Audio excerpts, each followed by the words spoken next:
আমরা আজকে এসেছি নাটোর জেলার উপজেলার হাজুরা ইউনিয়নের পরের গ্রামে।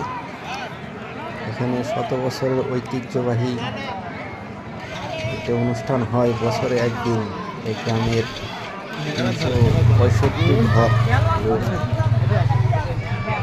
একসাথে রান্না খাই একবার। ধরে প্রথা চলে আসতেছে।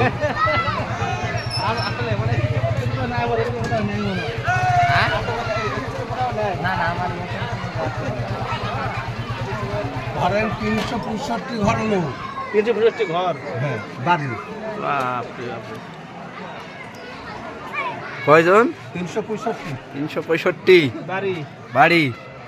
খানা আজকে রান্না হয়েছে এই তো।